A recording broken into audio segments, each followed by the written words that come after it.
Put my Shut up. You idiot.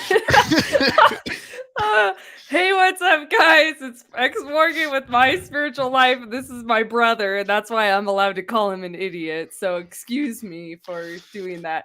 This is my brother, Parker. He's going to be chatting with me. Today, we're going to be talking about that expression that I grew up with, that was commonly used within Mormonism. Everything happens for a reason, and I'm really excited to chat with you all about this. Today, I'm going to do something I've never done before. Also, I'm going to take live calls at the end. Well, we are getting an echo here. My bad. You kicked out. I'm kicking him off the stream. I'm going to do something I've never done. We're going to open up for live calls toward the end of the stream, which means in like an hour or so, around 8:40 my time, we're going to put the link out there. If you want to hop on, you don't have to do video. You can just do audio and ask a question or share some thoughts. I'd love to hear what you guys think about this topic as well. So, Parker, do you want to introduce yourself and just say whatever, you want to say about yourself? Sure. Hi, my name is Parker. I've been on this channel before, around 4th of July, I think. I I don't know what all to say about myself. I'm a member of the Church of Jesus Christ of Latter-day Saints, although I would definitely consider myself a little less active. But I wouldn't go as far to say that, like, I don't believe. I'm just kind of in a weird limbo state. But I do have a lot of thoughts about, I guess, today's topic, especially because I guess just to give a little bit of background for anyone that doesn't know me, I was engaged to get married a while ago, and things just didn't work out. And it was a really rough time. And I have bounced back completely. Like, things are going amazingly well, but it was very hard. It was a very hard time. And I've had a few people give me that weird expression, the it happens for a reason kind of explanation, or God's behind it all. And it's like, God must really hate me to put me through this. Okay, this is a perfect story to open up with. So tell me how that made you feel when okay, so you're engaged, you've been dating this girl for a year, and then the breakup happens, and your friends say to you, "Parker, everything happens for a reason." Tell me how that made you feel at that time. Yeah. So the interesting thing is, like, at first off, we had been dating for like 8 months when we got engaged, which, is a really long time for living at BYU, Idaho. Just if nobody knows, people get married after like 3 months of dating. And I don't know, I was really nervous about it. I had like some anxiety, but I didn't know exactly what was causing it. And so I prayed and I prayed and I prayed and I prayed. And I felt like God was telling me to go ahead and get married, just like to go for it. And so I was like, okay, I'm going to trust God then. And if I'm not trusting God, then I'm screwing up my life. So I went ahead and proposed, and my anxiety just got worse, and it got worse, and it got worse. And I ended up figuring out that I had OCD, but I didn't realize that before. But I have like the subset of relationship OCD, where relationships really stress me out. And I thought I was just like, I don't know, maybe a bad person. Like, I didn't know why I was over fixating on getting married, and that being a scary thing, but I really was, and I was struggling with that. And so I had talked to my, at the time, fiance about it, and just said, hey, like, I want to push back the date for the wedding because I'm really struggling with this. And her response was, well, let's just call it off for right now. And it caused a whole ordeal. We ended up breaking up. So it was really hard. And I just remember thinking, goodness, I had been praying about this. I felt like this is the direction God told me to go. And now I am hurting more than I ever have. And I remember one of my relatives, and I don't want to be like too specific just because, they meant well, but they gave me a call one day, and they started talking to me, and they said, Parker, I don't know if it's OCD. I already know who it is. Anyway, go ahead. Yeah, I know. But he goes, I already said he goes, Parker, I just don't know if it's OCD that is causing this. I think God was warning you. And I'm like, couldn't have God warned me like the millions of times that I was praying about it? And I So felt, wait. He said that your anxiety was actually God. No, yeah, the funny thing about that is that I also heard growing up as a Mormon, anxiety only comes from Satan. ah, And so if it turned out that you had gotten married, then they would have said, well, that anxiety was Satan trying to stop you from getting married. uh, So anyway, go yeah, ahead. Go ahead. that's a great point. And so when I heard this advice, no. What the advice that he was telling me was like, it's good that you didn't get married, right? Because things clearly weren't working out. And I was like, yeah, that I agree with. There are problems here, and I can see that now. But then afterwards, he goes, I just think this was supposed to happen, and that it's not your OCD that's actually causing this. It's a warning. It was something that was supposed to happen, and I'm just like, God gave me a mental illness so that I Temporarily. wouldn't, yeah, temporarily, just for this relationship, which, I've struggled with way before this relationship. It like just didn't occur to me until this to go and get help about it. What? God does, like, if God works that way, I felt like that was really messed up. And I remember just being pissed when he said that. Um, and it was kind of that, oh, it happens for a reason, all those things happen for a reason. And honestly, like, my close friends never said anything like that. They would say, that sucks. And I'd say, yeah. And when Instead you of, say your close friends, you actually mean your non-Mormon friends. no, actually they were. Okay, okay. Yeah, no, I was at BYU Idaho, so those were No, I thought you meant your close friends from high school, which were all non-Mormon, so I they just wanted they to did too. clarify. They did, but like all of my close friends. So there were some that were, and there were some that weren't. Got it. But I like to think that I surround myself with um, intelligent people, or people that are critical thinkers with issues and things like that, so they understand how hard it is to tell someone, oh, well, this happened for a reason. I think newer generations are smarter about it, but we still have that older generation that loves saying things like that because they've been through a lot and they feel like God was the reason behind it all. And what I got to say is I am so much better now. I'm happily in a relationship again, and things are going really well. And due to that experience, I decided to try and focus more on myself. And I learned that I really like video editing, and so I got a new position at my job doing something like that, and loving what I do. And so it's like, oh, maybe God did like want it to happen that way, but it wasn't God that picked me up and made me do those things. I picked myself up. I remember thinking that I was completely alone, and I was praying that God would give me the extra strength. And I don't feel like I had that. What I did feel like is I had my own strength, and I learned that I had strength. And so what ended up happening is I ended up making good out of a terrible situation. And God wasn't the one that made the good out of the terrible situation. It was me that did that. I got myself up, and I've made my life better than it was even before because I started realizing my issues and focusing on them. But to attribute that to God is like, so did God give me the bad or did God give me the good? And like I don't know what he gave me then at that point. Tell me why you think it was you that did that improvement and putting your life on this track, and that it wasn't God. Because what if God did give you relationship OCD, not the temporary kind, but the permanent kind that you have to get therapy for, And tell me, why do you think it was you that picked yourself back up and not God? Yeah, that's a great question. So during this time, I prayed a lot. And yes, I had a lot of anger and frustration, but because of that, I was more desirous to receiving an answer.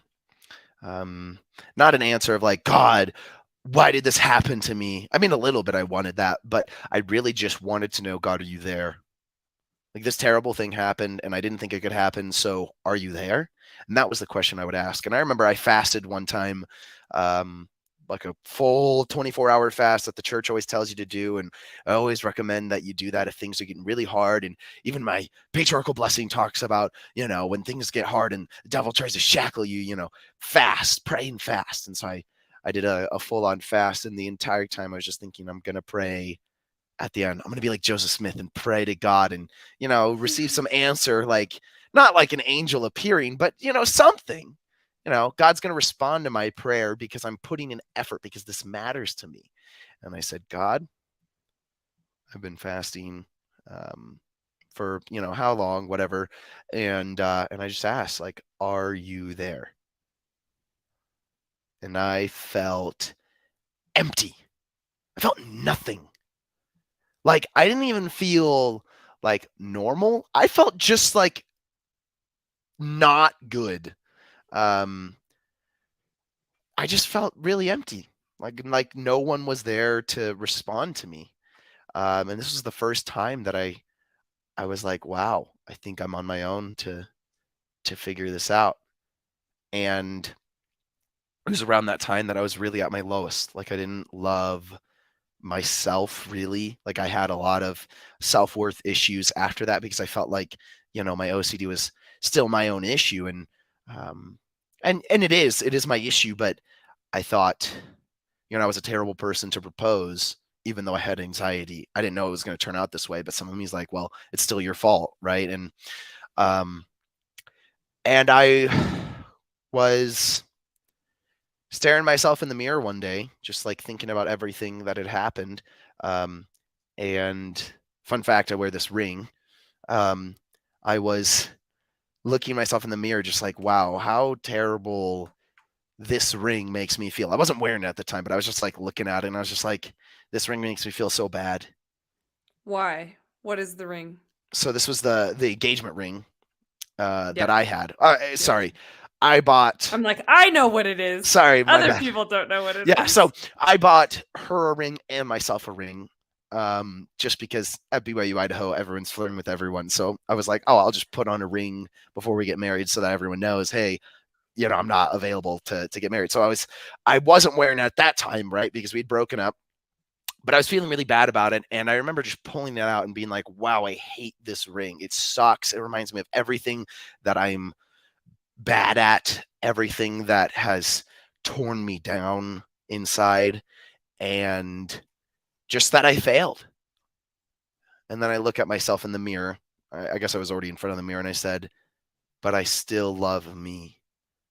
And so instead of hiding this ring and hiding my shame and my embarrassment, I decided to like put it back on my other hand. And I said, Parker, like, as terrible as things are, I still love you, right? I'm acknowledging my problems because I care. And so I'm going to marry myself. And so now this ring doesn't bring up those terrible feelings. Maybe for a day it still did, but I was like, I'm confronting this. I'm not running away from it. And now, honestly, this ring just reminds me that I'm worth whatever it is that I really want, and I felt like that was me reaching out to myself. It wasn't God reaching down to me and saying, Parker, you're so much of worth. Come back to me, my child. It wasn't that situation. It was me talking to me. And it just made me realize, like, maybe it's been me this entire time telling me that I love me, but I need to be upfront about it to myself because I do love myself. And yeah, so that's a long answer, but that is why I know that I picked myself up, is because I was the one motivating myself. There wasn't any outside force that was doing it. I had a lot of great friends. I had a lot of great, family members that, supported me. But at the very end, like, it wouldn't have changed anything if I had decided to just sit on my ass and not do anything. We are twins with our self-marriage rings. Because I bought myself a ring. I think I've talked about this on Patreon. I don't think I've talked about it on the channel.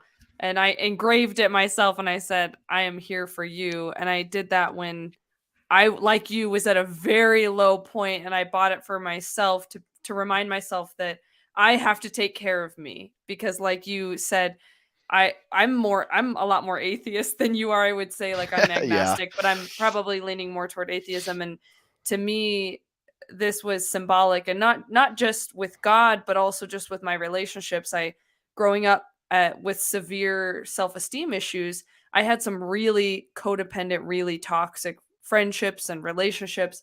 And so this ring was like okay, I got to stop getting involved in these relationships that aren't good for me, and I have to focus on fulfilling myself instead of trying to fulfill others or trying to get others to fulfill me. Like that game needs to stop, and I just need to think about what I want and what I need and focus on me. So love that. Thank you for sharing all of this stuff so vulnerably. I want to give a little bit of a background with, okay, so with Mormonism, and I think that it's probably common in other Christian religions, although I don't know for sure, this expression, everything happens for a reason, right? And I understand why this was so prevalent in Mormonism and probably in other Christian religions as well, is because it is so comforting to think that. Because if you have like a 4-year-old with cancer, like, I mean, there's nothing worse than a child of yours dying, right? Mhm. You should never have to bury a child, but it happens, and it's so unfortunate when it does. But if you have a child that's dying from cancer, it's very comforting to think to yourself, well, you know what? This was God's plan. God didn't really plan for this kid to get older than this age. Like, God just planned for this kid to just come and live the this amount of years and leave. It's not going to take all the pain away, but it's going to be comforting in the sense that you don't have to really grapple with the unfairness in life when God's ways are so mysterious that we can't question them. You know what I mean? Yeah. Yeah. So the issue that I take with the phrase "everything happens for a reason" is that just because it's comforting doesn't mean that it's true, right? And here's my, I've got a lot of beef with this expression, "everything happens for a reason." Now, it's possible that everything does happen for a reason. I can't prove that it doesn't, but I will tell you that I don't believe it, and the reason why is because the logic doesn't necessarily make sense to me. For example, let's say you lose your keys, right? I lose my keys, and then I can't go to my doctor's appointment because I lost my keys. And then you sit here and you say, "Well, everything happens for a reason. So God didn't want you to go to your doctor's appointment." Oh man. And it's like, well, is that really true? Like, and then they might even say something crazy like, well, you were going to get in a car accident if you had gone to the doctor's appointment. So God saved your life. So there's all these assumptions getting added in. And it's like, what if I just like lost my keys though? Like, what if, and so I take issue with it. And essentially also what you're dealing with too when you have this idea of, okay, everything happens for a reason. If everything happens for a reason, then it makes it sound like everything is preordained and everything is planned out and everything is scripted. And then do you really have free will at that point? And if you Mhm. don't have free will, what the Y- hell are we doing here? And again, I'm pretty atheist, but I would like to think that if God is real, that he didn't just send us down here to act out a preordained script just for funsies. Tell me your thoughts, Parker. No, I've thought about that a lot. Like, I remember when I was full fledged, like not having any doubts or anything, and you just have like those shower thoughts. And one of my shower thoughts was, God knows everything I'm gonna do. He knows every time I masturbate, and every time I'm going to. So he knows that if I repent, if I'm going to break that repentance again. So if I were to die tomorrow, but God knew I was going to break it if I survived to live another day, am I good? That was like a really tough question because, My like, God. in my heart, I'm not pure because tomorrow, if you gave me another day, I totally would have screwed up.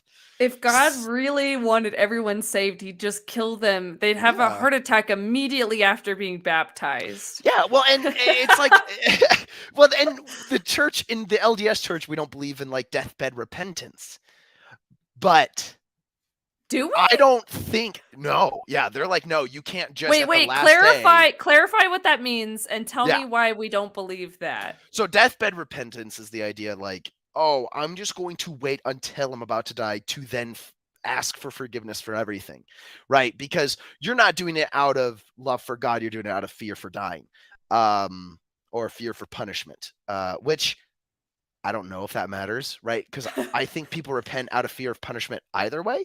And maybe I could be a little wrong on that, but I do remember in the Book of Mormon, it talks about like how people will say, oh, well, I'll just do this today and I'll repent for it tomorrow. But that same spirit that was in your body at that time is going to be the same spirit that you bring with you into the afterlife. So that's like, you're not changing who you are. So if you're, sorry, we have some comments. Is Yes, it okay if I read actually, it real quick? I wanna read this one from Gail. Gail Yeah. is one of my Patreon supporters, so thank you so much, Gail. She said, "Our stake president told me when my 20-year-old daughter died from complications from childbirth that God punished her for having a child out of wedlock. I could write a book." Oh, Oh that my gosh. absolutely breaks my heart. Gail, thank you for being a Patreon supporter. That is horrific. So sorry for your loss. That is such salt in the wound. And here's the thing. The everything happens for a reason. That can be this like comforting thing, but it can also be this karma view of life and prosperity gospel, right? That's what it is. Prosperity gospel is God is going to bless those who are doing a good job and punish those who are doing a bad job. Obviously, right off the bat, that doesn't make sense because good Yeah. things happen to bad people all the time. Bad things happen to good people, so it just doesn't make any amount of Well, sense. it's funny. The Bible even discourages to think like that. There's the person that was born blind, and they're like, why is he blind? Was it the sins of the parents, or his own sins? And Christ says that it wasn't any of that. It was just so that I could show my power, which, um, I haven't thought about too deeply of like, does that mean that he was only sick so that he could, or was Christ just trying to make a point? I think he might have been just trying to make a point with that. But like It the does seem Bible kind of like itself, narcissistic. Like, I blinded this child so that I could prove to everyone I'm God. Like, it's kind of weird. It's yeah, kind of a weird. yeah, Gail said my husband said, or so my husband's aunt said it was God's will, and Gail's talking about when her daughter died. It, yeah. it's one of those things where it can sound comforting, and when people say that to you, they're trying to comfort you. They're trying to say, you know what, this sucks, Mhm. but God is loving and everything's going to be okay. To me, I just don't find it all that comforting because I think to myself, like, if Jared died and someone said to me, like, it was God's plan, I'd be like, well, fuck God. Like, because Screw that why? plan. I don't I want a don't part. like I just like why did he want him to die? It sounds so callous. And again, I know Yeah. people don't intend it to sound callous.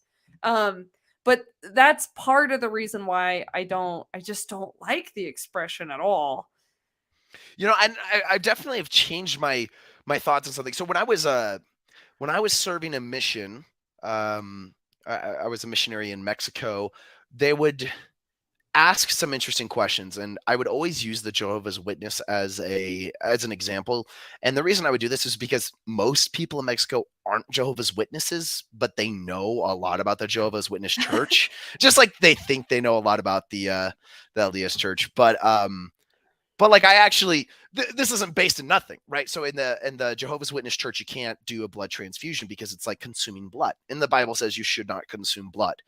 Um, Now, our interpretation of that is different than their interpretation. And so something that I would say is they would always ask me, well, it doesn't matter what church you go to. And I said, do you think God cares about the small and the big things in your life? And all the time, oh, yeah, absolutely. God definitely cares about the big and the small. And I said, okay, let's say he doesn't even care about the small. let's say he cares about just like things that are huge, right?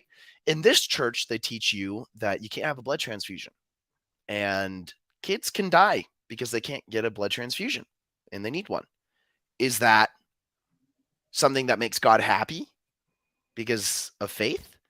And they're always like, no. And I'm like, well, then maybe it does matter what church you go to. if like, if that matters to God, maybe it doesn't matter where you're going to church and getting your information.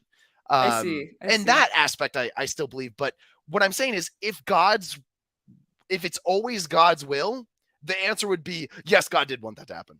Or at least he was like totally like okay with all that happening. Like he planned on it. It was part of God's will. It happened for a reason. And if everything happens, and then the reason was like just bad scripture understanding. Like in my opinion, I don't want to go off on any church really, but yeah. I think it's okay to go off on the Jehovah's Witnesses if you're going to go off on a church. Jehovah's Witness, Scientology, fair game. The members are good people, but the theology is terrible, so we can shit on it. Interestingly enough, what this is making me think of now, I'm more atheist, right? So to me, it's not at all, nothing happens for a reason. Like everything happens, for a reason, but not because God is making it happen. But I'm curious because if you believe in God, do you think some things happen for a reason and other things don't happen for a reason? Like, is God involved 50% of the time, or what do you think? That is such a hard question because it's like, did God cause me to have diarrhea today? No, I caused that, but did God cause the food that I ate to cause that in me? Like you could just like ask a bunch of like bizarre questions. And I don't think there's really an answer that you could find that would like justify that. I want to say God has made a lot of people shit their pants today in this world. More than we can count. Yeah. Who knows? Maybe even us. Not yet, but the day is not over. Yeah. I don't want to necessarily get on that sidetrack, but God. Did God prevent it? Did God prevent me shitting my pants? Oh my God! I will say I have had many prayers sitting on the toilet begging God to let this pass. I have done that. And I don't think I'm the only one that's ever done that. Very pitiful, very weird live. Yeah, I'm sorry, but just that's now that it's relevant. It's relevant. But okay. Okay, so tell me, do you think that some things happen because God is orchestrating, or that no things happen, or is it not something you've thought about? It is something I've thought about, and my thought is probably if God is there, I would say he probably does have something to do with some things. Look, Hunter's on. That's our other brother. That's awesome. Okay, sorry. Go ahead. For example, the first girlfriend I ever had, I was really interested in her, and I was pursuing her like crazy, but I just couldn't seem to like click with her. I liked her, but she wasn't responding that well to me, and I didn't know exactly what it was. But one time I picked her up for a date, and we were driving out to go see Ant-Man and the Wasp, I remember, and my car overheated on the side of the highway, and it was like a 98-degree day, 100% humidity in Missouri, and it was just like crap. So I had to pull my car over, and we're just sitting there in the hot sun, had to share a water bottle, had to share a rag for sweat, and it was just like not an enjoyable thing. But because that happened, we just had to talk. And so we started talking about things. We actually connected. And like ever since then, like we had a really good relationship since then. It's something that actually built me up and helped me understand, what relationships are. And I was madly in love. So it's like, I look back at that moment, I think, did God cause my car to overheat? And I think, sorry. Look at what Jared said. God exists. Ant-Man and the Wasp is dog shit. He spared you his infant The movie wasn't amazing. I'm dying. It was way better Oh than my God. it was way better than the last Ant-Man or Ant-Man movie, which God didn't spare me from seeing. So I don't know if that holds up. Oh my God, I'm dying. Okay, go ahead. So I was gonna say, could have God made that happen? Absolutely. Right. It was something so good that came out of it, something that I couldn't have planned myself. But it could have just been a bad thing that happened that I myself made good out of that situation and decided to just be open. Yes. I so want to that's- add to that. Yeah, and that's just the hard, like, I don't want to take credit for everything, but I want to take credit for the good thing that happened because I decided to not just sit there and shut up like I talked. This is one of my primary issues with the phrase everything happens for a reason, right? Because it turns you into someone who's waiting for God to white knight you. Ooh. And so Can you explain that? Yeah, I was about to. So if you are thinking everything happens for a reason, you may take a more passive stance toward life and wait around for God to kind of like push you towards something or make something happen. You may not be trying to more actively make good out of difficult situations. You may not even be actively looking for it. Although I will say, I think some people think to themselves, they think, oh, everything happens for a reason. What's the positive I can find in this? I do think some people treat it that way, but I think more often than not, they treat it like, oh, I'm just not in control of this at all. It's just like I'm just waiting around for God to fix this problem, as opposed to taking a more active role in making good happen, in choosing to look for good.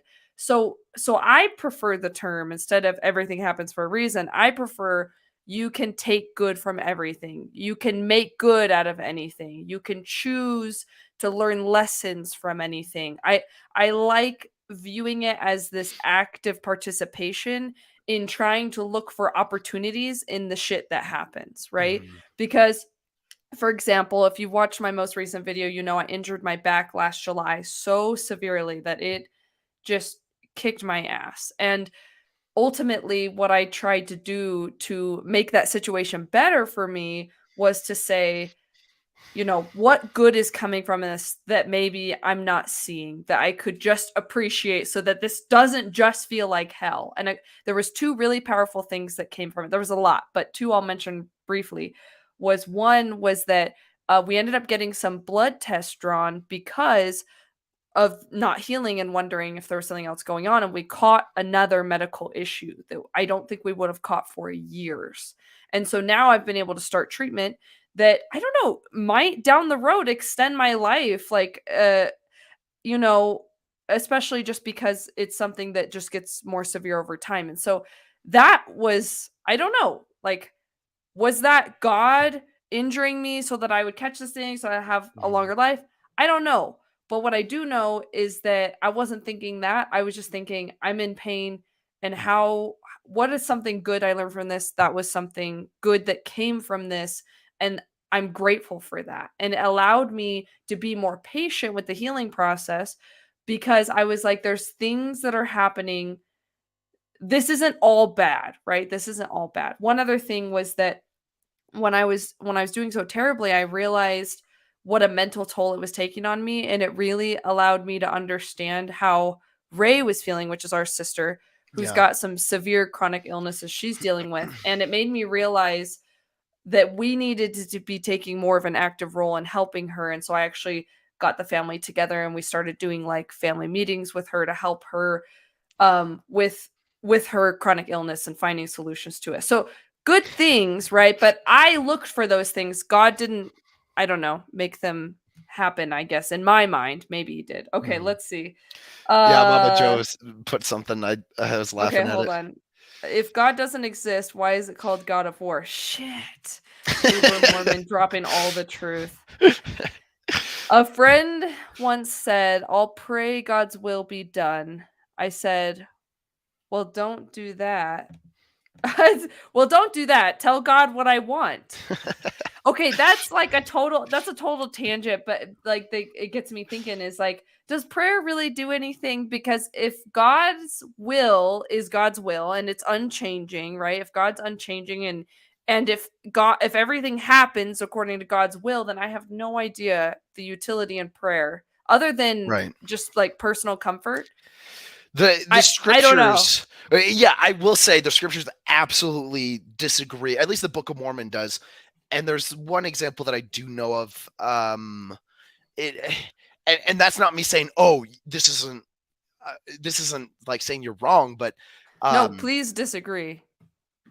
Alma the Younger, he's a bad I was dude. gonna bring up that example. I Yeah. literally have it in my notes. Are you Oh, reading that's my funny. notes? You son No, of a bitch. it's Alma the Younger. Okay, well, we'll hop to that, I guess. So Alma the Younger, bad guy in the Book of Mormon originally. Okay, he ends up being one of the best guys ever. But Alma the Younger, he's not a good kid. His father, Alma, is a great guy. He's a prophet, talks to God all the time. Alma the Younger wants to destroy the church. Alma Jr., if you would. Alma Jr. tries to destroy the church, and an angel appears unto him and says, hey, don't do this. Okay, you're being really bad right now. And Alma Jr. gets so bad, he feels so bad that he like ends up going into a coma or something. And the angel says, I've appeared unto you because of the prayers of your father and the people. So the angel would have just let Alma Jr. go and destroy the church, I guess, if like he hadn't prayed. If his father hadn't prayed about it, if the people weren't praying about it. So that was something that I thought was interesting because the scripture itself literally says it's because of the prayers that I'm appearing unto you. But Alma, the Younger, ends up becoming a great guy. So it's like, not only that, but God knew that he was going to end up being such a great guy because he knew of the truth. So if Alma, his father, wasn't praying, would he even just let Alma Jr. ruin his life and ruin everyone else like by doing this? I was literally just watching a video that JP Sears put out the other day about being Christian, and I really like JP. He's really funny. I'm outing myself as conservative and saying that, but I think he's hilarious. In his video, he talked about being Christian and kind of being Christian accidentally. And one thing he urged his followers to do is to pray for people like Biden and people in leadership to help God change their hearts, right? And to me, I just like I don't see the utility in it at all, personally, because I just think to myself, is God gonna what's he gonna do? Is he gonna whoop Biden's ass into believing in him? Like, that's literally what he did to Alma the Younger. Here's where I take issue with it is Alma the Younger didn't have a change of heart. He got scared into being a good person because an angel came down and said, knock it off. And to me, he didn't have the choice to believe after that point. Like, if you have a knowledge. Right. So I don't like that story just for the reason that, okay, we're talking about everything happens for a reason. To me, this just removes free will out of the equation, right? It removes faith out of the equation. It's just like when angel came down and is like, I'm gonna fuck you up if you don't get your act together. And it's like, okay, all right, like, okay. And I just so to me, it's like, okay, let's all pray for Biden. And what's it going to do? Like, God's going to decide to remove Biden's free will. Or God is going to just give him a challenge that is so challenging that's going to force him to believe in God. And I'm just like, but even then, people have challenges all the time and it doesn't change them. And that's why I think I like you can choose to take good from anything better, because people get challenged all the time. They have difficulties all the time, but they don't always learn from them. Learning from something difficult isn't a guarantee, it's a choice. So to me, like when Jared was leaving the church, years ago, I remember thinking to myself, like praying for him, like praying he would get his faith back, like praying and like I remember part of that Mormon thinking in my brain was like, I need to like pray for something bad to happen to him so that it will humble him. Oh make my him gosh. want God again. Like I remember thinking that and then thinking like, that just sounds so gross to me. But that was something that I grew up with, was that narrative. And I don't know if you did because you're younger than me, but there was this narrative of like, you almost hope that bad things happen to bad people so that like they will come back to Jesus. But here's the thing, bad things happening to bad people doesn't guarantee they have a change of heart, right? And Nephi had to kill Laban, so wait, say that again. she Oh said yeah. Nephi had to kill Laban. Like, he wasn't gonna Oh get any my better. Apparently, god, all God these knew that. Mormon references, this is great. Sorry. Oh no, I'm not complaining, it's just kind of funny. Let's see. Isn't Biden already in a what more is God gonna do? Wake him up. Oh I my don't god. know. I was thinking. Well, okay. I'm like talking about leadership and Cure his God. dementia. I will say, back in like, oh man, just it used to be such an honor to be a leader of a group, and they used to believe that God would inspire these leaders. Not every culture, but a lot of cultures did. And people would have dreams, and like their dreams were like signs, like, oh, this is a sign from God. Um, Even like Stoic philosophers, I was like looking up some stuff about them, and like as they get into spots of leadership, they would have like these crazy dreams, and they'd be like, wow, I'm being inspired this way. But today, like, we don't really think about it that way. And so I wonder if that has anything to play with it. Like, if we think, oh, well, God can't do that anymore because, when was the last time we heard about a president having a dream about God? And I don't know, something like that. Like, we've really done a separation of church and state, which I'm not saying is a terrible thing, but something that I think isn't thought about very much today. I think there's a lot of country leaders in this world that are certainly not listening to God. I'm not gonna name names, but North Korea. Anyway, we'll just leave it at that. I don't know. Well, and you get that with, you think about prophets too, right? You've got the Latter-day Saint prophet right now, and Nelson, and Mm-hmm. I mean the amount of prophesying he does is nothing compared to what Joseph Smith and Brigham Young were doing all the time. That God says thou shalt blah blah blah. Thus Like they saith had the Lord. so many things that they were saying in behalf of God. And Nelson is like, missionaries can wear pants now, saith the Lord. And to me, it's like I'm not trying to like be a jerk, but what I'm saying is like, I don't know, the mark for prophesying is way lower now than what it used to be, and you can, people are going to take that how they will, but Yeah. anyway, so back to everything. Does everything happen for a reason? I want to talk about, let's see here. Yes, just one moment. Oh yeah, you're good. So I want to talk about, with everything happens for a reason. I like this perspective because what I try to do when I am presented with a conflict now is I try to think to myself, what is something good that's going to come out of this? Or what is something that I can learn from this? Or like, how can I turn this situation around? Right. And that is one of the markers for successful thinking, right? Is that you don't let the failures bring you down, but instead you try to use them to encourage you to keep going. So I'm trying to be better about that type of mentality. And one thing that like, to give a couple examples. So if I have like a friend that I'm having a conflict with, it, I'm still recovering people pleaser, right? Conflict is really difficult for me. It makes me very anxious, makes me really uncomfortable, makes me really second guess myself. So if I'm having a conflict with a friend, I'm having a miserable time.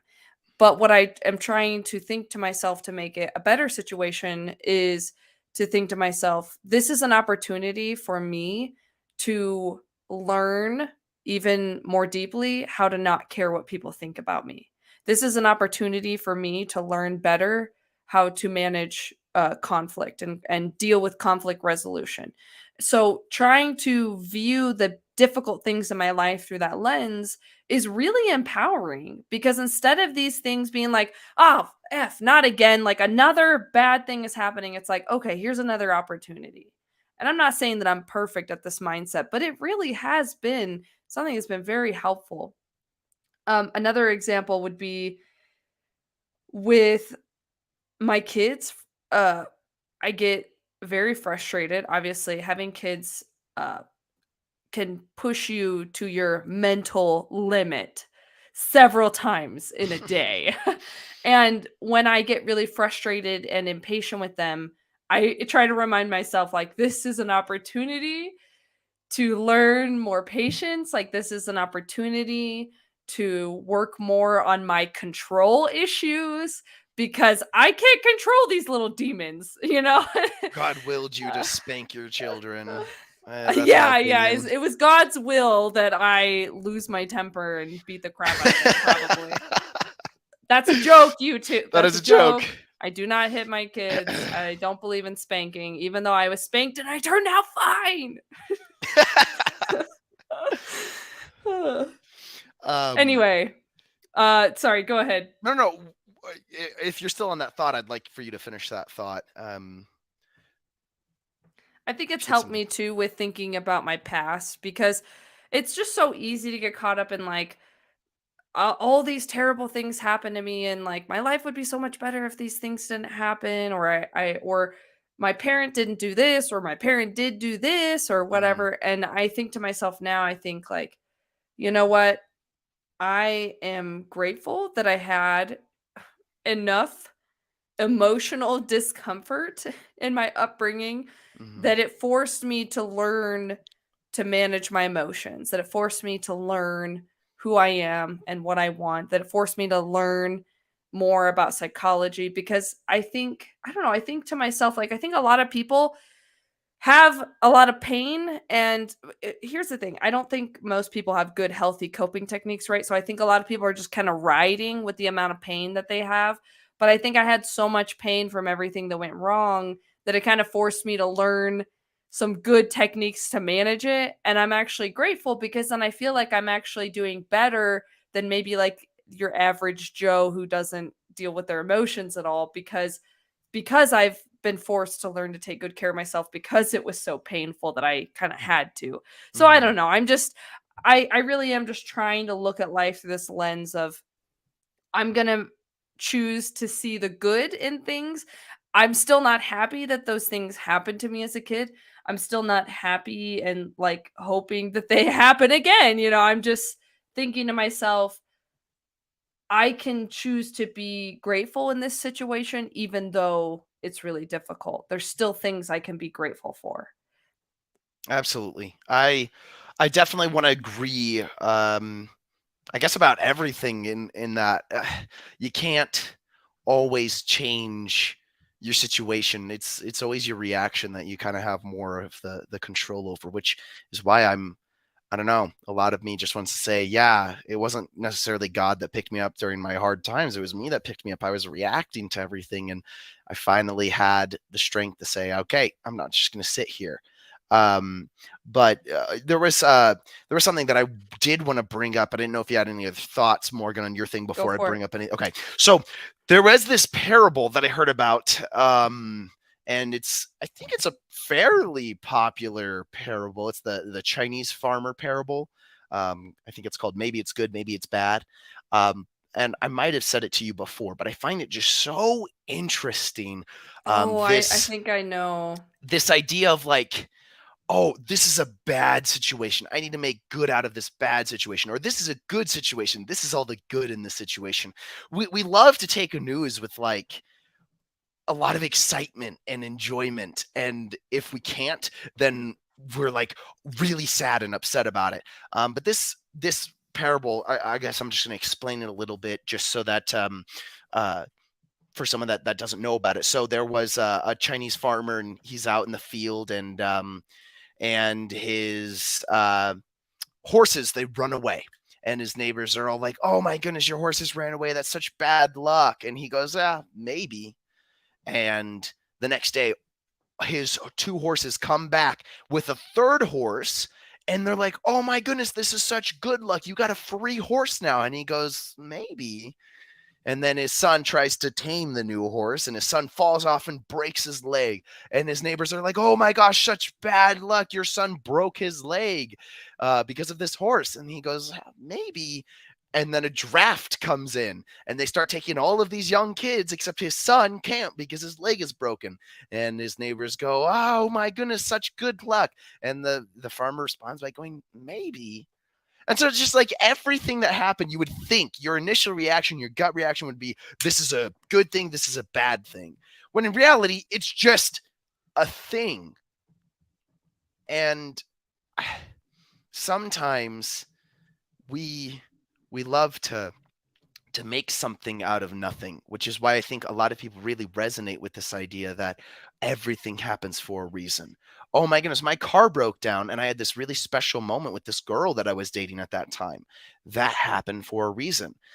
When maybe it didn't, you know? Yeah, I could even say like maybe this is some of the reason I have such OCD is because that stuff like that happened for me to be able to connect with someone. And so I feel like something huge has to happen for me to be able to have a good relationship. When it's like, you know, I took that as a really good thing, but maybe it wasn't overall.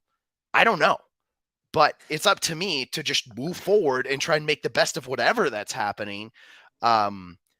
Instead of attributing, oh, all of these good things, this is what it is, and this is all God's doing. If it's good, it's always God. That is something I've not liked at all. The whole, if it's, you know, if it's a good tree, it brings forth good fruit. If it's a bad tree, it brings forth bad fruit. And that's how you know. And it's like, well, I don't know if this is a good fruit. Like, I don't know if this is good fruit or not. You won't know until you plant it and then it grows a tree, and that takes a long time. So sometimes you just don't know for a long time. I think ultimately what this comes down to is that as humans, we have an innate desire for safety and reassurance. Mhm. And thinking that everything is planned out by some being who's just way smarter and more amazing than us makes us feel safer. It makes us feel safer. Is it true? I don't know. We'll find out one day. I don't know if it's true, Find out but one it day. does. It can make people feel safer. But I think it's sometimes at the cost of you taking action, right? And that's where I take issue with it. It's like, yes, it's comforting, but sometimes it stops you from trying to find the silver lining on your own.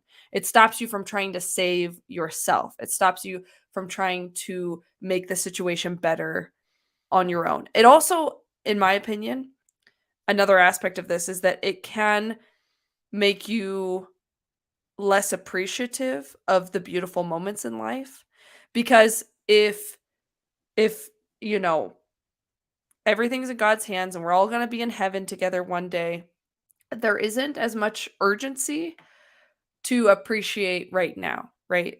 Because assuming this is here's the thing. I'd love for God to be real. I'd love to be in heaven with my family forever. But because I'm not counting on it, I am really trying to soak up and appreciate every day and every moment that I have right now, because I just don't know. So here you've got people, they want to feel safe, right? They want to feel safe. They want to believe everything is going to be okay, that everything is happening for a reason. But the truth is, in my opinion, life is not fair, right? And no amount of pretending that it's fair is going to make it fair, right? And so ultimately, we have to, and this is why I love Stoicism, right? Because with Stoicism, it's a philosophy introduced by philosophers like 2000 years ago.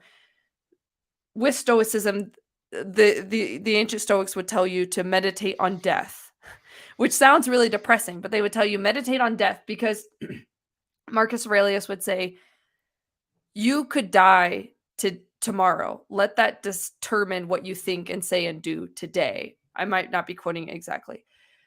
Essentially, I think that having the attitude of, I hope God is real, but I'm going to act as if he's not, is one of the best attitudes you can have. That's why I love the quote, pray like everything depends on God, but work like everything depends on you. Now, personally, I'm not a prayer, but I love that quote. And I wish that more Christians would treat it that way, because I saw way too many Mormons in my life growing up who were waiting for God to be this white knight that would save them from their problems instead of actually actively trying to fix their problems themselves. Yeah, Uber Mormon said something, and I think I agree with what he was saying. I don't know if you want to throw it up. Yeah, so he thinks some personality types God belief can motivate complacency, for others it can provide value and comfort, which I completely agree with. He also says it depends on your personality. Yeah. Um, I know someone, and Morgan, you know this person too, and I don't want to say just for the sake of saving drama, but there is someone that I know that would say that. They say, work like everything depends on you and pray like everything depends on God. And then they would just sit and wait. I'm waiting for this thing to come in. I'm waiting for this to happen because God promised it to me. When I Mm-hmm. was on my mission, my mom was like, I know you're going to be okay, sweetie, because God promised it to me in a blessing that you were going to be okay. And like, you're going to come back to me in one piece. And I was like, so does that mean that I just don't have to try and protect myself and I'm going to be okay? Like I'm God promised it? Yeah, immortal. at this point, like I could jump off a cliff and I'll be fine. Like, um, some of me was just like, some of me out of spite, just like for how silly I thought that was. Like, I hope I die, just to prove a point that I don't know if we should take it that way. No, I'm glad I didn't die. I'm grateful for that. I And if get that what was you're saying. comforting, It's if that was because comforting to my mom, that's awesome. I don't want her to stress out over that situation. But how is that supposed to give me comfort, like in that situation when I don't feel safe and I feel like I have to take, that unsafe feeling is my body telling me, hey, you need to be cautious, right? And if I just say, right. oh well, I don't need to be cautious because God said everything will be fine, I'll just throw caution to the wind. What if that has ended up being my demise? Our bodies work a certain way for a reason. What if she led you to believe you were immortal, so you became careless, and then that actually caused your death? It could have. She would have said, well, everything happens for a reason. God just wanted me to think that Parker was going to survive So that I die. so that Because she that would. was God's will. Yeah, yeah, it would get very convoluted, but It is, yeah. that's it. Well, and People, there are they could some think that. people Yep. that will bend. They're like contortionist. Is that the word? The like in the circus, people that can Hmm. contort their bodies. Yeah, they'll say, oh well, God said that this was going to happen, and it doesn't happen, and they say, oh well, it's because God really meant this. And religions do that too. I'm pretty sure you had interviewed someone with a religion that said, I don't know, was it the Jehovah's Witness that were like, oh, the second coming's happening this year, and then it Yeah. didn't happen, and they were like, what we actually meant was this, the entire time, and we were wrong because of X, Y, Z. And instead of just Yes. admitting, we're wrong, this Whoops. is this is a big boo boo that we made, and we really can't just take it back. So, Starting a cult 101. Never make a prediction that can be provable false. That can be proved false so easily. yeah, well, Starting a I cult would say 101 for all you out there starting a cult right now. Don't make predictions that can be I proven think wrong. You got to I make don't them know. vague. Morgan, I will say I think the reason cults are so big is because they make these promises that can be proven false. They just aren't proven false yet. Oh, in 10 years this is going to happen, and they grow this big group and for 10 years, and then it like something goes wrong. But cults usually don't last. I guess I want to say usually don't last for It just very, very depends long, on but the it really does cult. depend, It how There's a lot of brainwashed you are. cults. Well, We and were there's a learning lot of about the cults. that one cult, the Delhi one. Oh man, 12 what was it? tribes. Yeah, the 12 tribes were like 100 or 100,000 100, virgins. 144,000 virgins. Yeah, they're gonna show up and then all commit mass suicide to bring God back. Like, whoa, Yep. dang. So the 12 tribes is the new cult I've been researching. And if you want to learn more about them, you could check out Reckless Ben on YouTube. He's a wild guy. And he infiltrated their cult and got secret footage of it. And it's crazy. Yeah. Um, Shout out to another Patreon supporter, Thuggy. Thank you so much. Gail, it's funny that you brought up that book because in researching for this video, I actually saw that book and I thought about buying it, so I might. I was really curious about that. Kate Bowler. Yeah. Um, Bucky, Jehovah's Witness Day came and went. Yeah. Yup. It super went.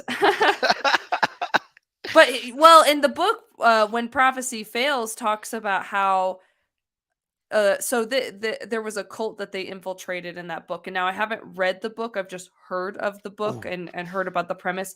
But they infiltrated a cult that had a date set for the end of the world, and essentially what ended up happening was that psychologically they noticed that people's response was that somehow prophecies failing can actually further indoctrinate the person into believing in the group. And I it doesn't make sense to me, because you think, oh, if that day came and went, all the Jehovah's Witnesses would be like, oh, it's not real. But psychologically, there's something to be said about the prophecy failing somehow, actually just making them believe it even deeper.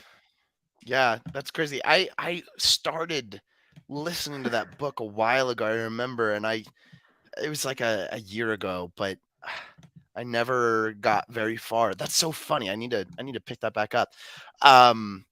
Yeah, there is just it's like sometimes I always talk about this. Like me personally, I've always said that I don't think it's right to um oh, Jared, that's a good one. Jared clarified. He's the one that read it. It further entrenches them in their view if certain conditions are met.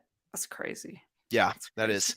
Um, Oh, a major condition is that they have to be surrounded by other cult members when the prophecy fails. Yeah, so that they feed off of each other. Yep, I remember that makes that. sense. I do remember when I was in Mexico, people would followers double down when prophecy fails. It's so They true. almost have to, because they don't want to give up their worldview. So Well, it's an yeah, all that or makes nothing game sense. at this point. Like you either look like an idiot or there's a reason. Yeah. Yeah. When I was in my mission, there was a member who said, um, so Russell Nelson, when he first became prophet, there was a lot of changes that were happening. And someone stood up and said, this is something that we need to understand. We need to understand that it isn't the prophet for the reason of these changes. It's God. And God knew that Russell M. Nelson was the person to bring it through, or that it was already planned on happening at this time. It just so happens that Russell M. Nelson's the prophet at this time.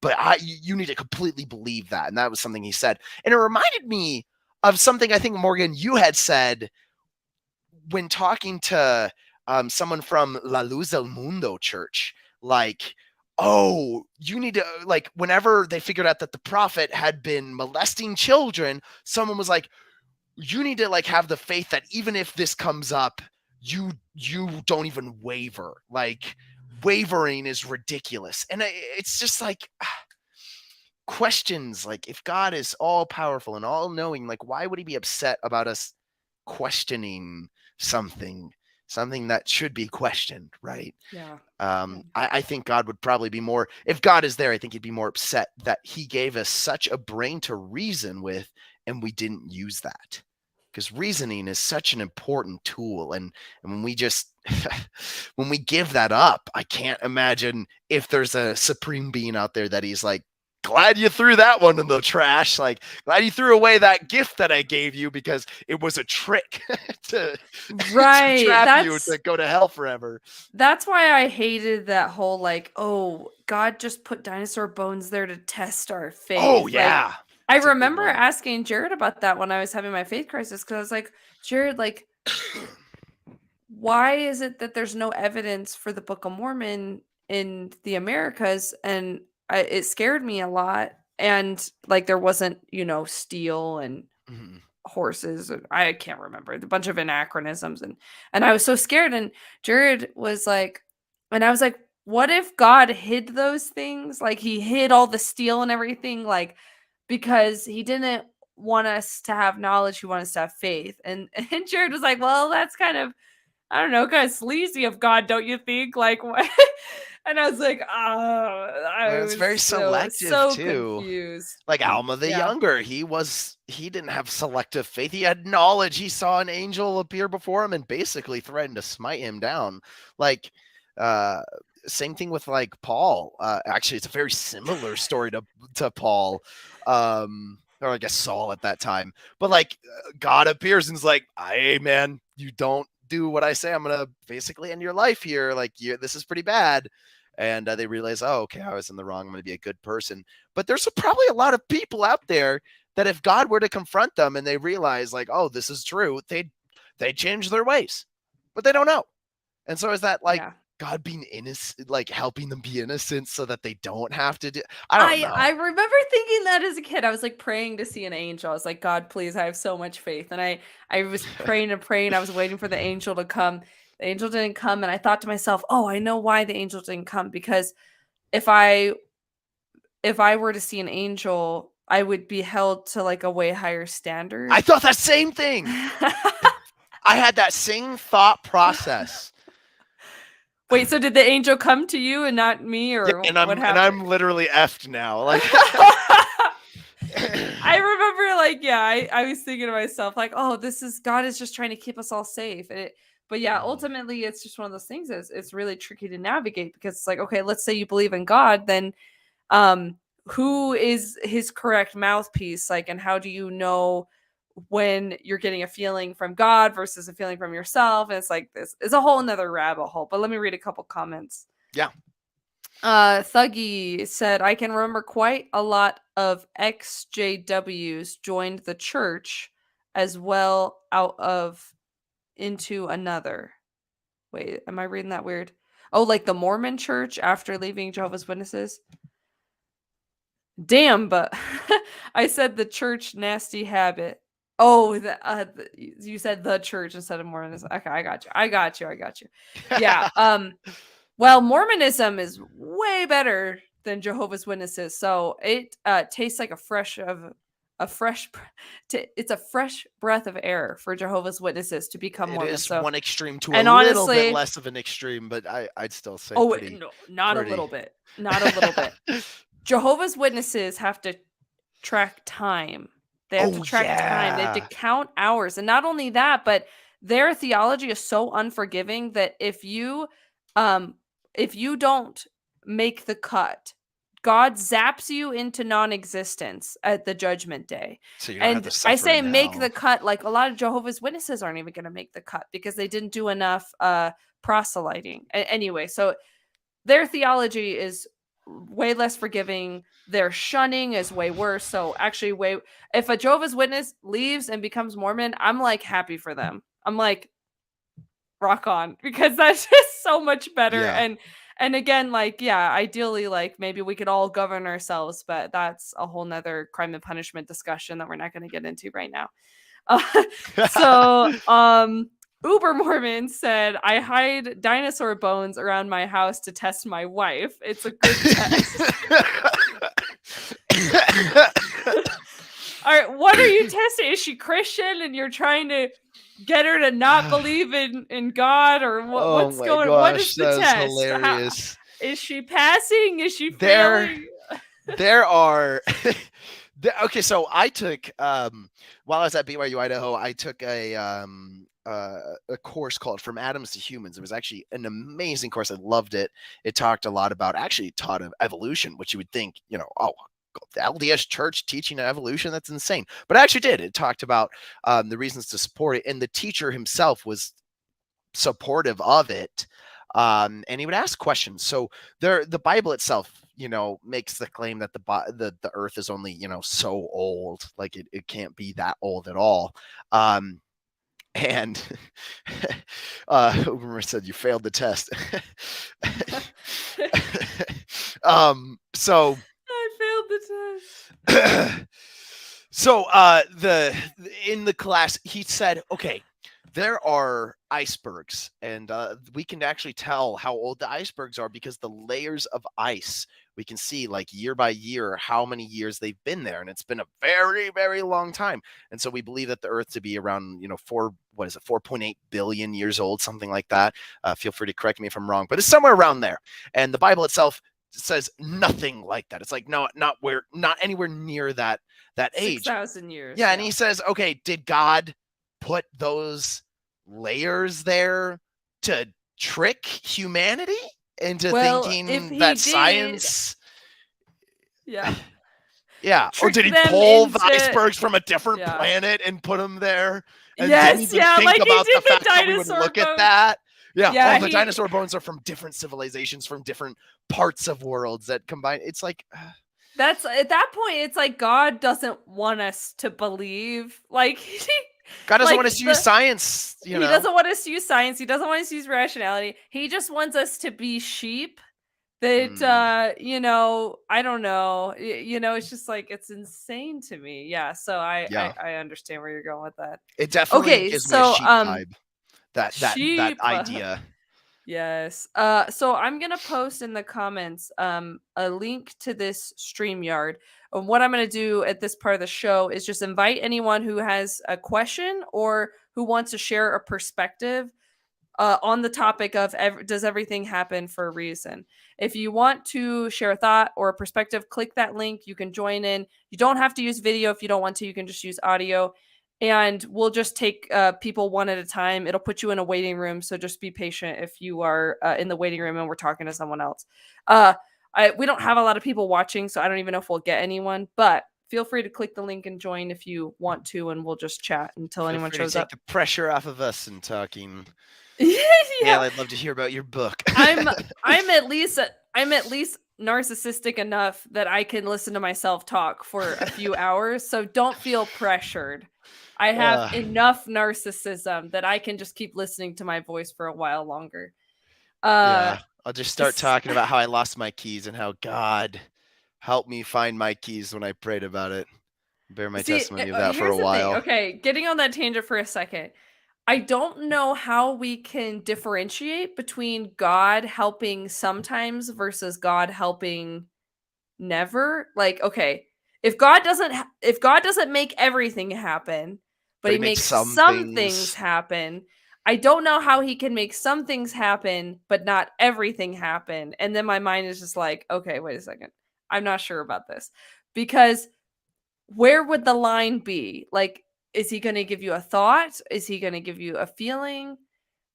Is he going to like tell you where your keys are? Well, is he going to make you forget where your keys are? Comes from God. So if it's a good thought, so like if he tells you where your keys are and they're not there, well, clearly that was Satan. I guess so. That's the scripture terminology. Yeah. I was so sorry. My cough is showing up a little bit. I was going on some dates with this one girl and she knew I was struggling with my testimony. She was like really interested in me, and I don't know why. Like I didn't do anything. If she actually knew like how deep my questions and concerns went, I don't think she would have, because she was all about the church. Like it was her number one personality trait was her faith. It just was. Satan's always hiding my keys. Always hiding my keys. God always has to help me find them. I'm serious. The war in heaven was nothing compared to the war on earth between the keys being lost and the keys being found. I love that. Satan gets tortured like on without a body, and he's here and he's like, I'm gonna make everyone lose their keys. Like that is it's like a Doofenshmirtz plan. Oh my gosh. If this ever gets wind to Disney, you should make an episode of Phineas and Ferb again where Doofenshmirtz makes a can't find my Keyonator, something like that.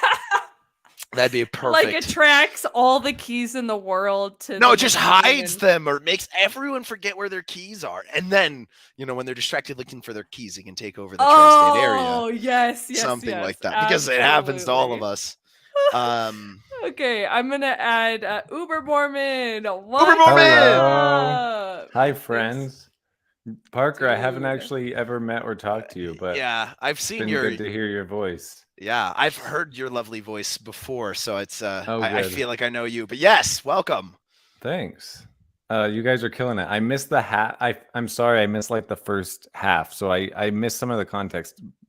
Parker, are you still I honestly can't tell from your comments Yeah, I know.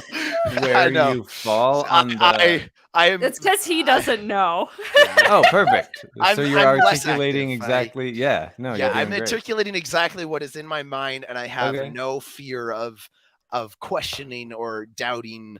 Would I go as far to say like I don't believe that God exists? No. Would I go as far to say, oh, there's no chance the church is true? No. But do I lean one way more than the other? Probably. There was some serious mixed signals at the beginning because he did introduce himself as a member of the Church of Jesus Christ of Latter-day Saints. So that And you used the for long name, Yeah. which yes, means so yeah. Did I say LDS though? I don't you've know. gone back and forth. I'm just teasing you, man. I'm just teasing you. It's Anyway, in the- Uber Mormon, tell me why you Okay. think everything happens for a reason. Because obviously it does, and you can't prove it doesn't. So, I mean, should I just leave now, or no? I was so you started right as I was like configuring all my setup to get on. You were talking about the thing that I wanted to bring up, but I sometimes go ahead. think like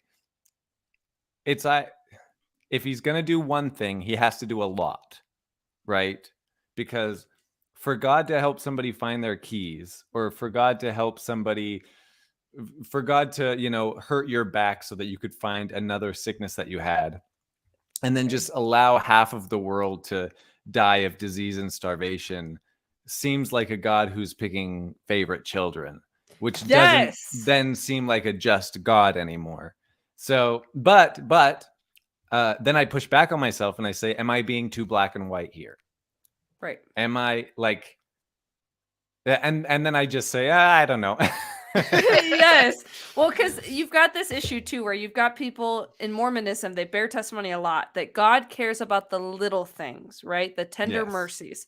But at the same time, you've got people starving to death. You've got people dying from cancer. You've got all these things. And I'm not saying that that's evidence that God isn't real, but it makes those people's struggle seem like it just feels so condescending to be like, Jared's you died from cancer and that sucks, but God help me find my keys. So like just have fun with cancer, but God is real. And it's hard. Jared, what did he say?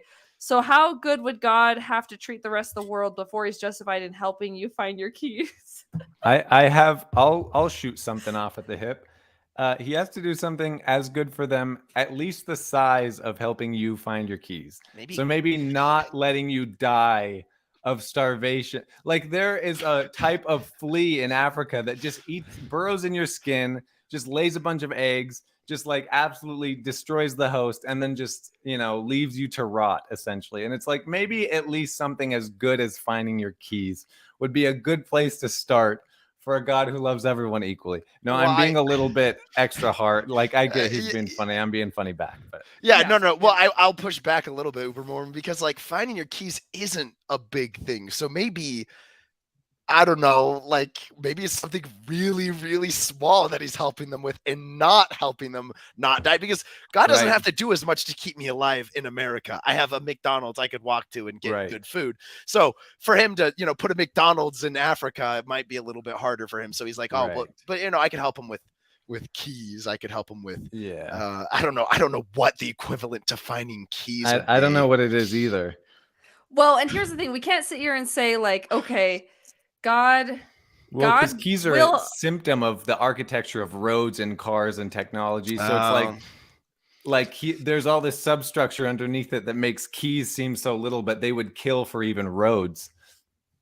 Yes. Like maybe they found their leaves. That's such a terrible thing. Oh my gosh!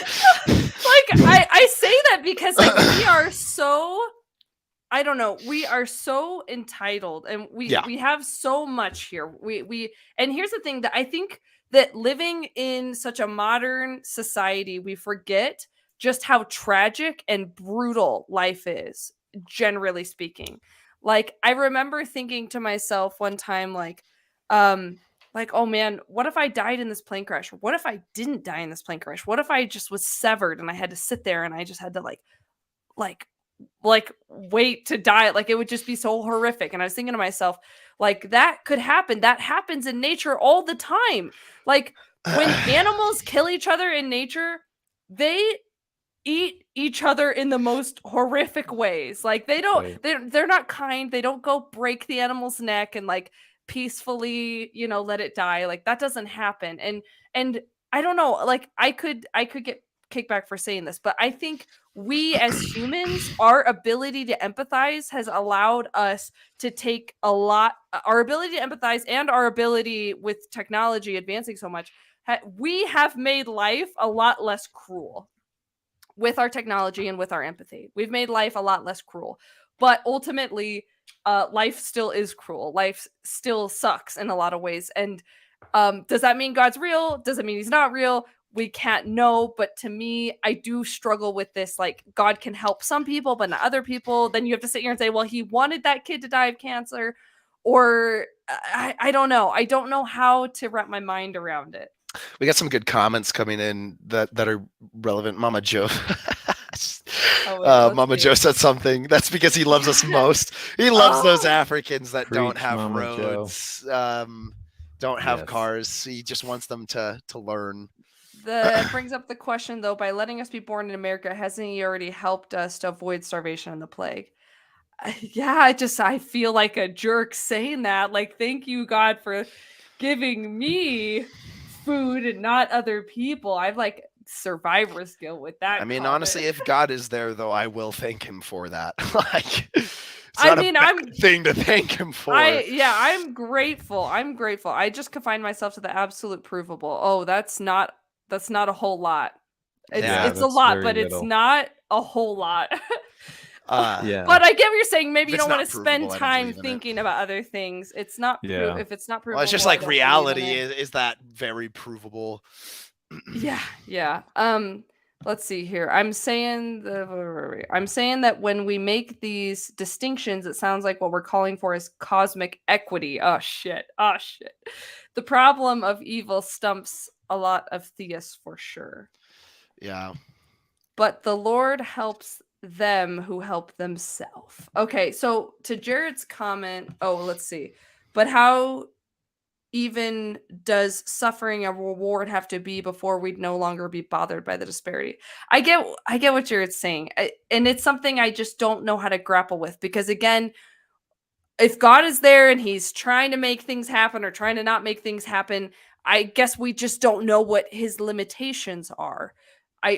Maybe his limitations, I would say at least his limitations should be people's free will, right? And that's why, to me, I don't understand the utility of praying to change someone else, because what are you praying for? Are you praying for God to change that, to take over that person's free will? I would say soften their heart. I would say if God is involved, I don't understand how involved, and I really don't like the idea that he's helping people find their keys, when I feel like that's something they can do on their own. And I don't know, but if he doesn't have limited God power, you might as well use God power to find your keys. I don't know.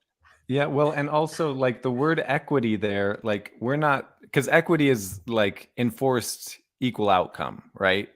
Which we're not asking for. We're asking for equal, like we're not even starting from the same place, which is like the most conservative value is equality of opportunity. And like, it can't exist on this planet. So it's not like an equity issue. I get where you're coming from, Jared. And we're mostly like, I love that you're saying this stuff because it lets us steel man this a little bit. But we're asking more for equality of opportunity here, which is not equity. So that's actually not what we're asking for. I still feel at least like that's not what I'm jokingly asking for. In a world where you have everyone has their free will, right? Because to me, the premise of God has to be founded on free will. Because if you don't have free will, we're all just here living out a script, and it doesn't make any sense to me. And if you're looking for an equal starting point, you're taking out free will. Yeah. Automatically. And so that's the problem with that, I feel like. Mama Joe.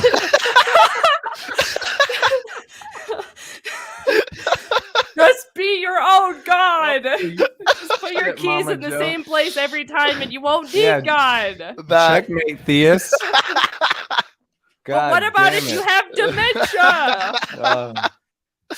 My Joe Biden comment earlier, I don't know if it made sense, but I was like, God saved Alma the younger by putting him in a coma, but Joe Biden's basically already in a coma.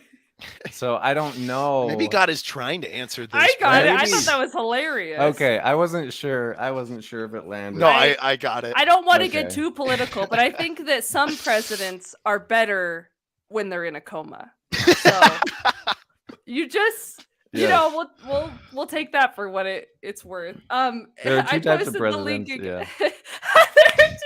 Yes. Those that are better out of a coma and those that are better in a coma. I think everyone could agree. Oh my God. That is so good. We can all agree that's true. We're just not going to agree on which president. We just don't know who is better in which scenario. I posted the link again. We'll be on here a few more minutes. If anyone wants to jump on, please feel free. Uber Mormon, hang out as long as you want. I was just about to hop off, but all right. But awesome. you like go. You guys both very much. Wait, excuse me. I will kick you off then. You're fired. All right. Thank you for your comments. Thank you for your comments. Have a great night. If anyone else wants to jump on, share some thoughts, feel free. The link is in the description. We'll be wrapping this up here in a few minutes. Parker, if you need to drop off, feel free. Yeah, no, I'm fine for right now. Oh my God, this has been so funny. I think my favorite joke from tonight, other than the coma one, was the war on earth being between God and Satan, losing and finding people's keys. Okay, you have free will and it's a gift. He could never change you, so he has to be the observer. See, and that's what I wonder too, is maybe God is real, but he's just like letting us live our life, letting us kind of experience things, right, but letting us. I've thought about that a lot, but I also think if God made me, he made my brain. So are my thoughts my own? When I do something that's terrible, isn't that God acting through me, like, in a sense? Like, if every good thing you do is God, wouldn't by that definition also every bad thing you be like by God? So if God is still the observer, he still made me, right? So he's observing what he made do what it was made to do.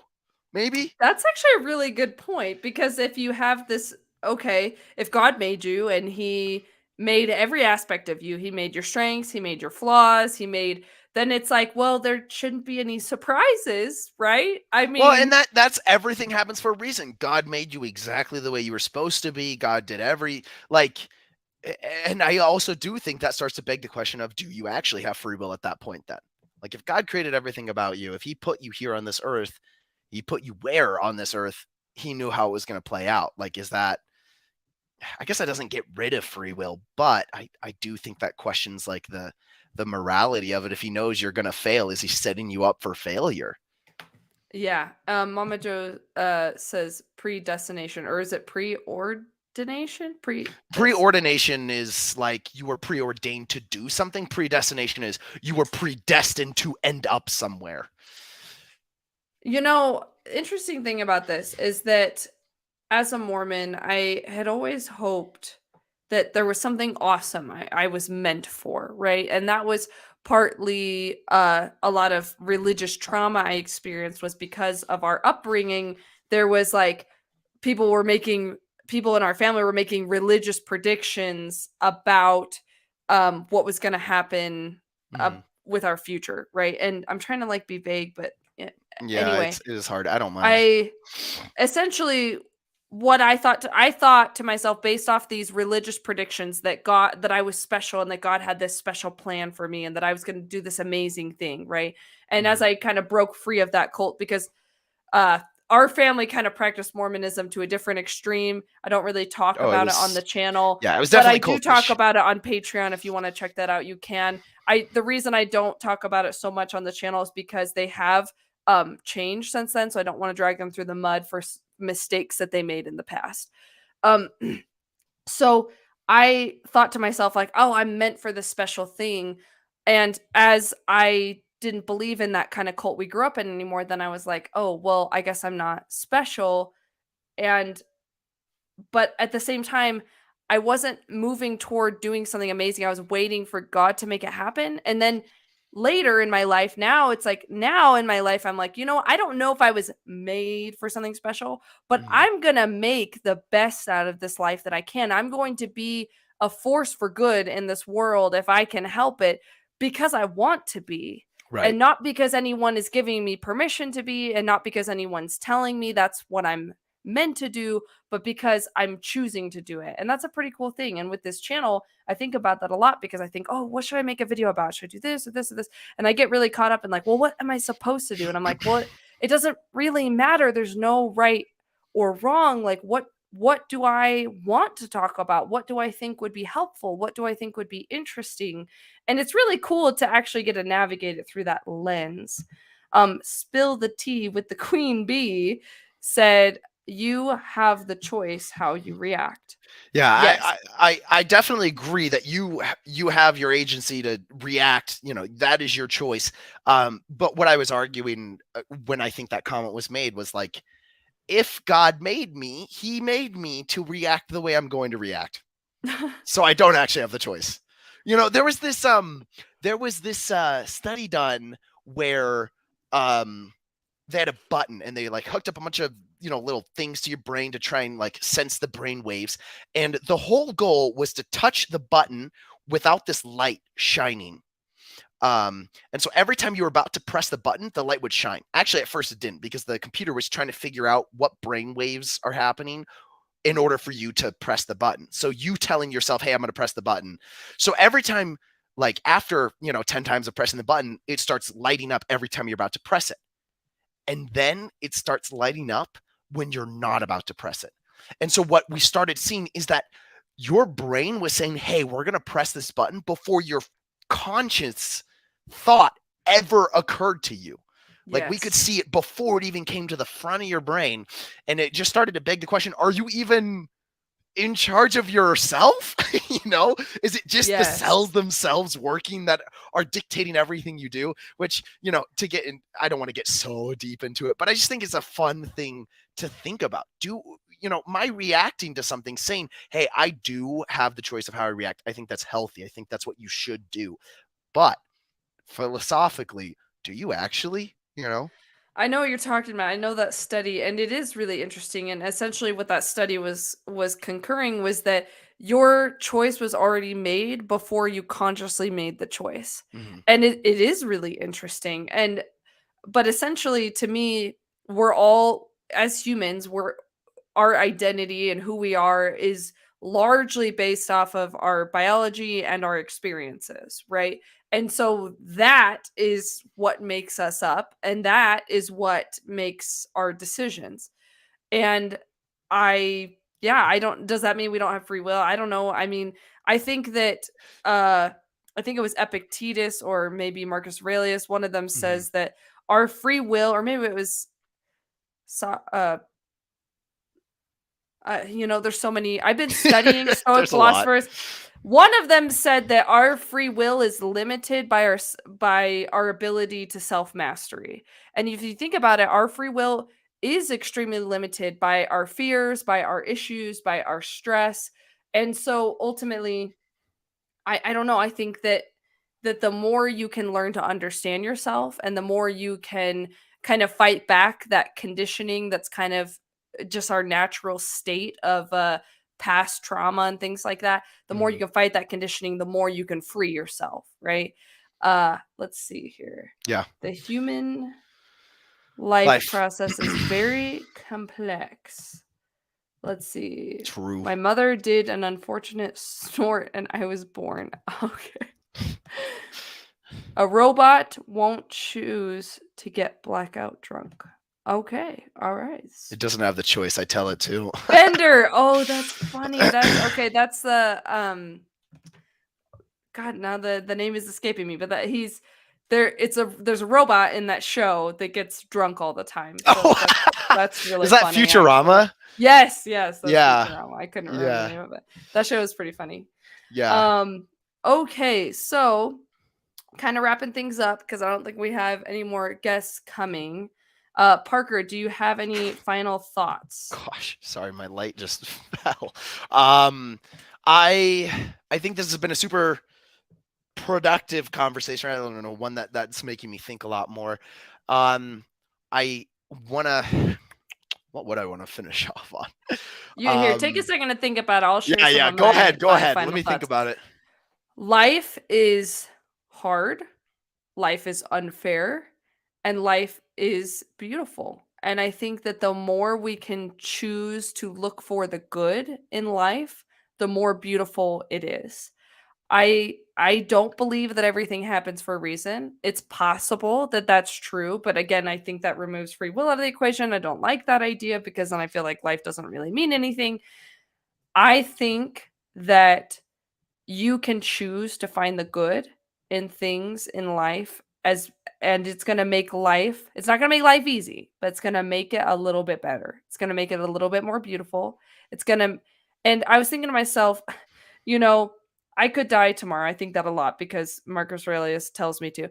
And I was thinking like, what would be the point of all that I've done to better my life? It would feel like a waste if it just ended. And I was thinking to myself, but it wouldn't be a waste because I'm bettering my life for me, and bettering my life is making my life more enjoyable for me today.